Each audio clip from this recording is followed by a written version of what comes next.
welcome to the Great Detectives of Old Time Radio. From Boise, Idaho, this is your host, Adam Graham. If you have a comment, email it to me, box13@greatdetectives.net. Follow us on Twitter @Radio Detectives, and become one of our friends on Facebook, facebook.com/Radio Detectives. Before we get started, the Podcast Awards voting continues, and I do encourage you to vote for the Great Detectives of Old Time Radio every day in the entertainment category at podcastawards.com. Well, now it's time for today's episode of Boston Blackie. Original air date May the 9th of 1945, and this one is Blackie Covers for Mary.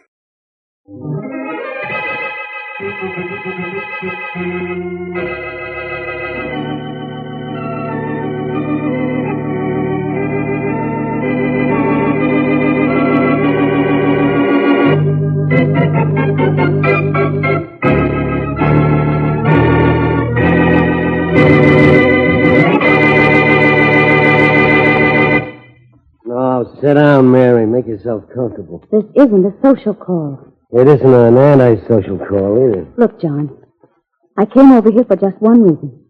To tell you that we're through. And to ask you to please stop calling me. Only one half of us is through, baby. Please try to understand, will you? I'm just not interested in you. I'm plenty interested in you. Look, come in, please. I told you in that letter that we were finished months ago. Who told you to write me a threatening letter? Your pal, Boston Blackie? Blackie knows about it, but he had nothing to do with it. So you tossed me over for Boston Blackie, huh? Blackie and I are just good friends. Well, then, in that case, there's still room for me. You better stay where you are. Oh, Mary, all I want is... Don't make me use this. Oh.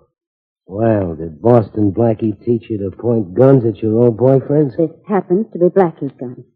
He told me I might need it, and I think he was right. But, of course, you won't use it. If you don't stay where you are, I certainly will. You wouldn't have the nerve. Or wouldn't I?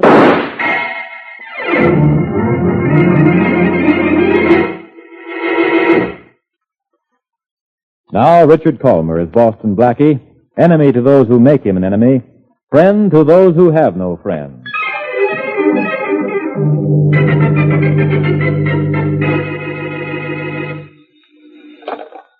Inspector Faraday speaking. Inspector, this is Chief Warren of the Fire Department. Yeah? We've just put out a fire in the home of John Richards at 571 London Street. What do you want from me? Applause? This is the homicide department. I know, but we found a body in the house, Inspector. It looks like murder. Okay, I'll send some men from the precinct up right away, and I'll be there as soon as I can make it. This has to happen when I was going to take the day off. Oh, that's too bad. The house destroyed? Yeah, burned up. Don't let this go any further, but so am I.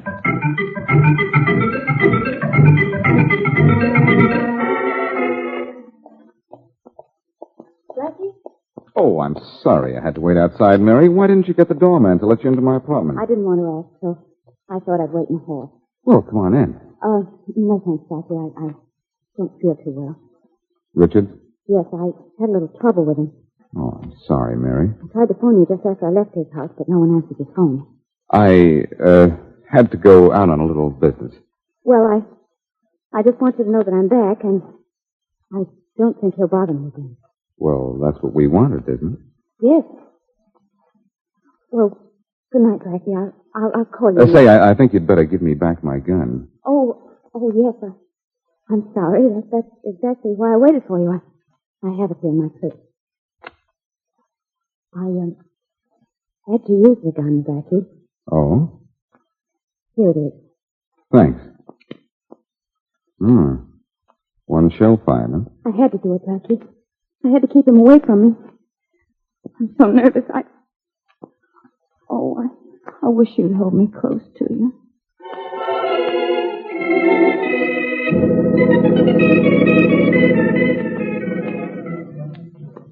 Okay, Johnson, get those photographs. No use looking for fingerprints, Wilson. The joint's too badly damaged. All right, Chief. Hey, scout around the rubble for the murder weapon, Rollins. Okay, Smith. Body's right where the fireman found it, Inspector. Shot through the head, huh? Went right through. That's going to make it tough to find a bullet. How long's he been dead? Coroner says about 10 hours. 10 hours. And the guy was dead a long time before the house caught fire. Any identification? None. Well, his dental work will do. Let's hope this guy saw his dentist twice a year. A couple next door say they heard a shot here last night. Something that sounded like a shot. Nosy neighbors trying to get into the act, huh? The woman says she saw a girl leave here shortly after the shot. Yeah? They might know something, Inspector. They turned in the alarm when the house caught fire. I'll have to have a talk with them. She described the girl she saw leaving here. Said she looked like she was in a hurry, too. Okay. It sounds like a good lead. Find out anything else? Yeah, a guy named John Richards owns this place. This is probably Richards' body. John Richards, huh? What else did you find out? Well, we ran across a safe that was open. I took these papers out. Let's have a look at them, huh? Here. Hey, Johnson, hurry with those pictures. We haven't got all night. All right. John Richards lived here, all right. These are all letters addressed to him. Anything interesting? No, just the usual stuff. It may help with the identification. I'll take them down. Well, what do you know about this? Yeah, find something, Inspector? I haven't had such luck since my sister Maggie got married. Read this. Let's see. For the last time, Richards, I'm warning you. Lay off or I'll kill you. And look who signed it. Oh, signed by Boston Blackie. Why the great surprise, Inspector? Didn't you know Blackie could write?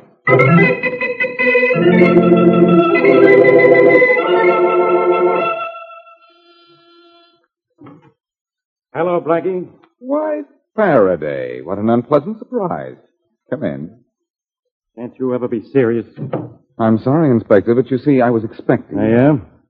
The weatherman said it was going to be fair and warmer today, but I had a hunch a dark cloud would come along and make a liar out of him. All right, Blackie. I'll come right to the point. Mind if I sit down? Not on the point, of course. Do what you want. Only listen. Go ahead. I haven't been to a dull lecture in years. Blackie, I've been after you for a long time, and I've just been waiting for the day I could get something on you. Only this is the kind of a rap I hate to pin even on you. Now, what have I done, Inspector? Taken candy away from you or some other baby? I'm serious, Blackie. Why did you do it? I like candy. I'm not talking about candy, and you know it. Why did you do it? Why did I do what? Did you write this letter? Let's see it. Just look at it. I'll hold it. Did you write it? Sure I did. You certainly are stupid, Blackie. Why, did I misspell a word or something? You did something dumber than that. Wrong punctuation? Dumber than that. Oh, what shall I do, teacher? Stay after school? I don't think you ever went to school, or you wouldn't have pulled as dumb a stunt as this. What dumb stunt? You wrote this note to Richards, threatening to kill him. My, Inspector, you can read. And I know enough mathematics to put two and two together. You wrote this note to John Richards after he was dead. How do you know John Richards is dead? They found his body, in spite of the fact that you went to a lot of trouble to hide the evidence. Now, what did I do? You set fire to his house. But it's for guys like you that we have a fire department. Richards' house was badly burned? They'll have to sweep it up. But thanks to Dr. Harold Madison in the bar building, we got identification through the dental work. Faraday, you've been reading too many detective books. And you haven't been reading enough, or you wouldn't have written this note to Richards after he was dead, and on Richards' own stationery. Now you've been reading too many Aesop's fables. The paper you wrote this note on is the same as the rest of the writing paper in Richards' house. Oh, maybe he sent me a blank sheet of paper with a stamped self-addressed envelope. You didn't send this letter to him through the mail. You wrote it while you were in his house, standing over his dead body. Were you a worm in the woodwork? Oh, arrest me if you know so much. I'm not arresting you, Blackie. I'm not so dumb I fall for as pat a gag as this. This note was too easy to find. You wrote it to cover up for Richard's real killer. That's my Boy Scout training, Inspector. You wrote this note and set that house afire to cover up for that girl of yours, Mary Wesley. Mary had nothing to do with this. I happen to be sure of my facts this time, Blackie. I've checked on this guy, Richards. He was chasing after Mary plenty. When she couldn't stand it anymore, she wrote him a threatening letter. What if she did? That doesn't mean she killed him. I've done some more checking, chum. Mary was at Richards' house just before he was killed. I found the cab driver who took her out there. A lady next door heard a shot in Richards' house and saw Mary leave his place. What more do I need? You still have that letter I wrote Richards. I'll tell you about that letter. You knew Mary was going out to see Richards. You followed her out there. She was gone. But Richards was there, lying on the floor, dead. Is that so? You remembered Mary had written him a threatening letter. Found it, tore it up, and wrote this one to take its place. Then you set fire to Richards' house. Now, How do you like that? I'm positively crazy about it. It's true about the letter, but that's all. Mary didn't kill him. Well, I know she did. Otherwise, you wouldn't have gone to the trouble of covering up for her. What's more, I've got men at her apartment now picking her up for murder. Oh, Faraday, don't be a dope. Hey, listen to me, Blackie. I don't blame you for what you've already done to try to hide the facts in this case. Your motives were good. But I'm warning you, keep out of this from now on, or I'll hold you as accessory after the fact. How does a flatfoot pick up such fancy legal terms? With his toes? Excuse me. It's probably headquarters looking for me. What's the matter, pal? You lost? Hello. Blackie, this is Mary. Oh, hello, Shorty. Blackie, can't you hear me? This is Mary. Sure I can hear you, Shorty. Blackie, what's the matter? Hey, well, if you want to give the gang a laugh, Shorty, tell them Faraday's arresting Mary Wesley for the murder of John Richards. What? No kidding, Shorty. He sent some men up to her apartment this morning. They have her in jail now, I guess. Oh, Blackie, what'll I do? No, Shorty, I'm not kidding. Faraday's here right now bragging about it. I guess I better not go home then, huh? Where are you going to be, Shorty? I'll meet you later and tell you all the laughs. I'm in the movie at 39th Street. Well, stay there, Shorty. I'll meet you. Hey, I don't think that's Shorty at all. Let me have that phone. Bye, Shorty. What did you say, Faraday? Well, you double-crosser. That wasn't Shorty at all. That was Mary Wesley. And now I know even you believe she murdered Richards. Why, Inspector, Mary isn't the lady killer. I am. Have you forgotten my reputation?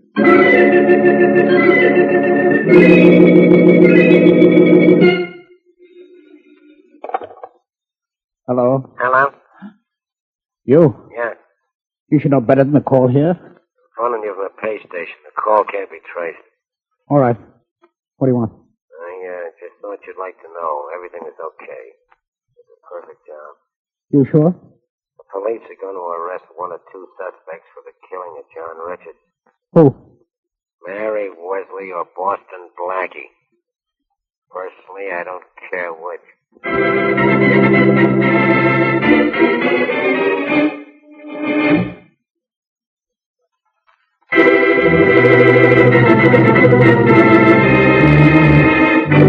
Now back to our story.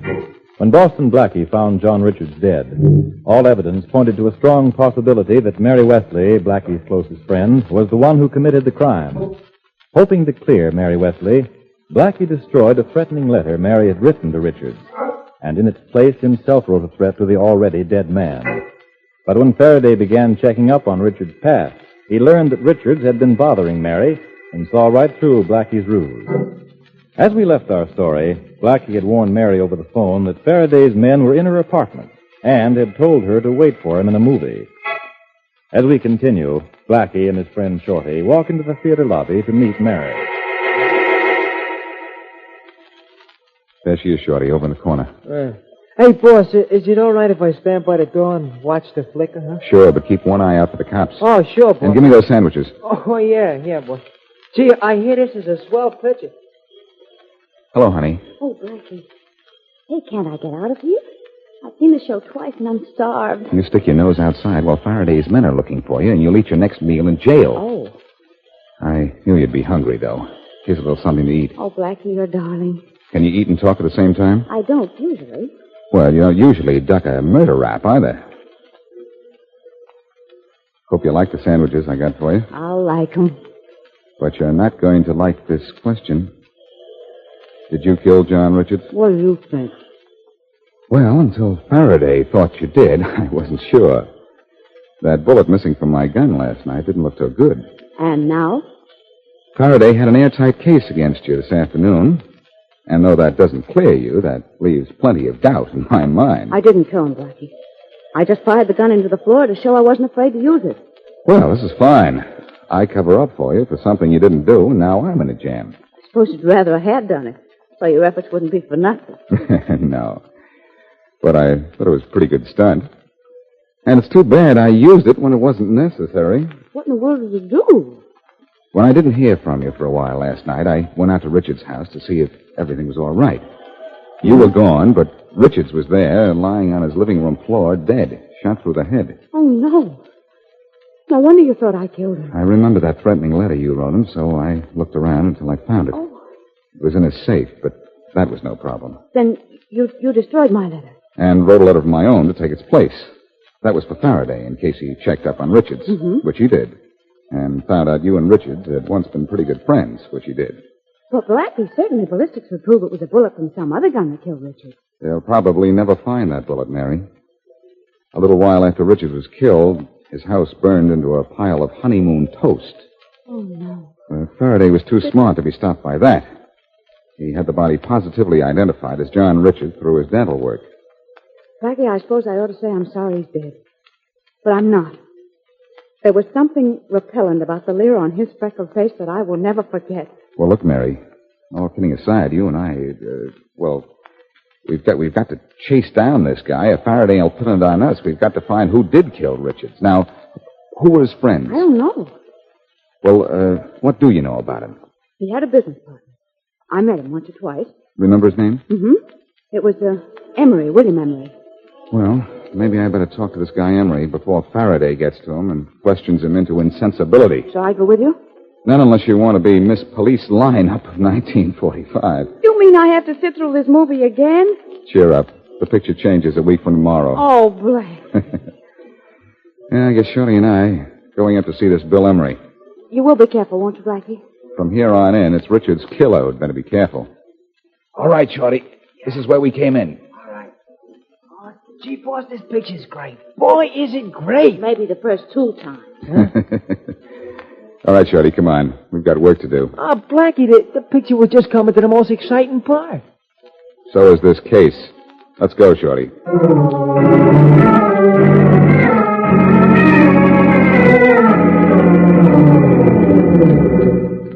Look, boss, if this Bill Emery guy ain't home and ain't been seen in the building in 2 days, how are we going to get in? Are you kidding? Oh, gee, boss. One day you're going to find a lock that you can't open. Sure. The day I leave my fingers home. Yeah, that was easy. Gee, boss, could you teach me to do that, huh? Sure, just let me know when you have 100 years to spend learning. Huh? Skip it, short one. Yeah. Oh, that's all right, boss. You're entitled not to make sense sometime. Well, nice apartment, huh? Look, boss, if the doorman was leveling when he said Emery hasn't shown for 2 days, what are we hanging around here for? I can't think of a better place to pick up the trail of a killer than in the killer's own apartment. Gee. Emery killed this guy? All I know is that Mary didn't. Well, it looks as if Emery skipped town. Why? Maybe because he killed Richards. Gee, boss, you're smart. I have to prove that before I'm smart. You better look around. See what's in that room there. Oh, sure, Blackie. Gee, this sure is one elegant journey. This is a bedroom, boss. Have a look in his closet. Yeah, sure thing. Huh. Pretty nice-looking library. Emery had either an appetite for literature or a good eye for decoration. Hey, boss. Find something, Shorty? Yeah, I don't know. But if Emery took it on a lamb, he ought to be coming back for something he forgot. Look here. A suitcase. Fully packed. Yeah. Well, he was planning to leave and had to pull out sooner than he thought, I guess. Yeah, this sure looks funny, don't it? Interesting is a better word. Look at this, Shorty. A cigarette that was never put out. It just went out. Well, that's a kind of a dumb thing for anybody to do.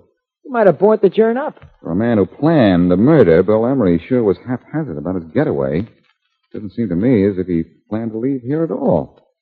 And if that's the case, maybe he didn't murder that freckled face with... Hey. Hey, what? Mary told me in the movie that John Richards was freckle-faced. The man I found dead before the fire didn't have any freckles. He didn't have any more freckles than you do. He didn't? I've got a hunch John Richards isn't even dead. Look, if we can get just a picture of Emery around here somewhere, try those drawers. I'll root around these. Yeah, okay. None in here. We'll look until we find something. None in this drawer at all, Frank. Keep looking. Yeah. Uh-oh, a wallet. We might have something here. Money, baby, huh? No, definitely. But here's something that may be worth $1 million to Mary. Here's Bill Emery's picture on a hunting license. What do you know? Hey, boss, he ain't got no freckles. He doesn't have anything anymore. This is the guy I found on the floor in Richard's apartment. What, boss? This is crazy. This is nuts. The dentist proved the body was Richard's by the dental work. Shorty, if you needed dental work and you were on the lam, who'd do the job for you? Well, let's see.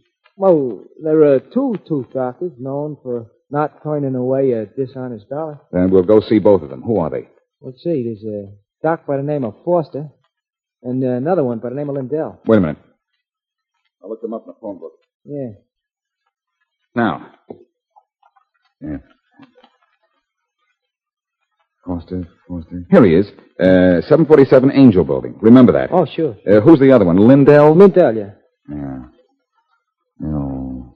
Lindell. Joe Lindell? Yeah, that's the one. 1010 Bar Building. Remember that, too. 1010. Sure thing. Hey, wait a minute.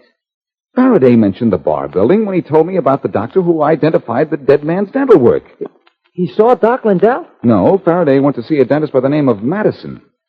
Let's have a look at Madison's office number. Yeah. You think maybe it's the same doctor? I don't know. Could be. Madison.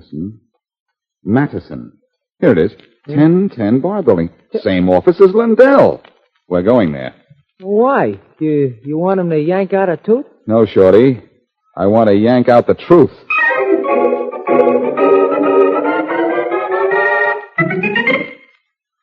Dr. Madison? Come in, gentlemen. Thank you. I'm Boston Blackie. How do you do? My receptionist says you want to see me about an identification I made for the police yesterday. That's right.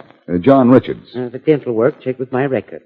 Would you like me to show it to you? No, thanks. That wouldn't mean anything to me. I want to ask you about a Dr. Joe Lindell. Who's he? Dr. Lindell is my assistant. But I'm the one who made the identification. But Lindell might have made something else. Huh? I don't understand. He might have made a mistake, for one thing. Is he in? Yes. I'd like to talk to him. This way. Thank you. Boss, I think I'll wait here. This place makes my teeth hurt. Stay close by. I may need you. Oh, in here. Yeah, I'll be right here, boss. Oh, Joe, someone here to see you. Yes? Boston Blackie, this is Dr. Lindell. Oh, how do you do? How are you? I'd like to ask you a few questions, Lindell. Well, Dr. Madison here is the senior consultant. If he seems to want to talk to you, Joe. Oh? About what? Where's John Richards? John Richards? I don't understand, Blackie. John Richards is dead. In name only, Dr. Madison. But I identified the dental work that proved John Richards was dead. You identify dental work from the mouth of a murdered man made to look like the dental work you'd done for John Richards. What? Would it be possible for Lindell here to match the dental work you'd done for Richards? Why, of course, using my materials, my drills, my records, my technique. Possible, yes, but hardly probable. I think it is. He helped John Richards kill William Emery, fixed Emery's teeth to look like Richards, took the body to Richards' house, and set fire to the place, so that the body would have to be identified by the dental work. How could I have brought a dead body into this office without being seen? You're a fool. I know. Does this office have such a thing as a portable drill? Oh, we do? It's broken. Not that I know of. You'd better tell what you know, Lindell. Where's John Richards? I don't know. Look, maybe you're not as deep in this as I think. If Richards alone killed Emery, you can get off easy if you talk. I tell you, I don't know. I don't know. Good heavens, Joe. You didn't kill anyone. Say so. I didn't kill him, believe me. Richards did. All I did was to go out to Richards' house and fix Emery's dental work. Oh, Joe. I had to do it. I had to, but Emery was dead when I got to Richards' house, you see. Where's Richards now? Well, he left town. That's all I know, believe me. But he changed his name to Robert Carlton. He thought he'd be safe as long as the police thought he was dead. A pretty slick stunt. I'd say he'd have been safe. When the police cleared Mary Wesley and me, they'd have suspected Emery and spent the rest of their lives looking for a dead man. I'll call the police. Ask for Inspector Faraday, Dr. Madison, and tell him that from now on, never to look a gift corpse in the mouth.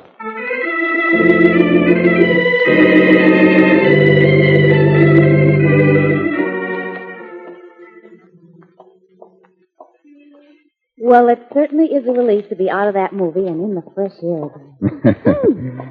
Faraday called and wanted to apologize to you. Oh, did he? Yeah. He picked up John Richards in Chicago a couple of hours ago and got his confession. Thanks to you. Thanks to Joe Lindell for thinking he could beat his rap because he had nothing to do with killing Emery. Why did Richards kill Emery in the first place, though? Emery caught Richards juggling their company books, I think. He was going to turn him in. Richards had threatened him.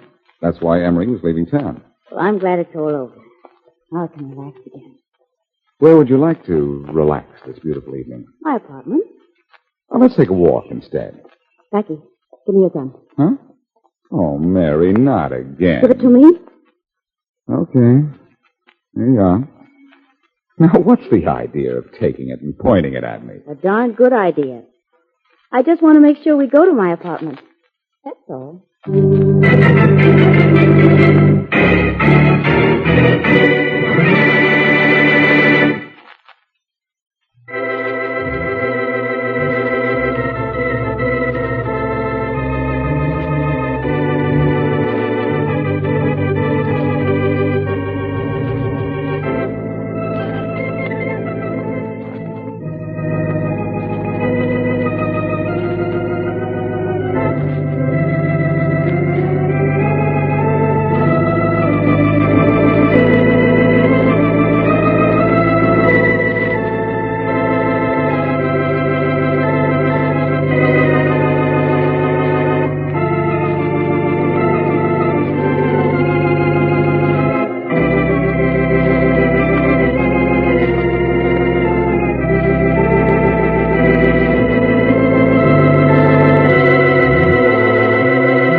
This is Doc Corbin, speaking from beautiful Middle Tennessee.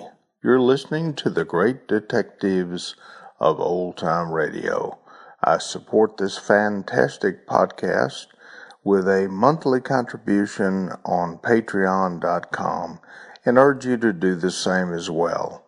Now back to our host, Adam Graham. Welcome back.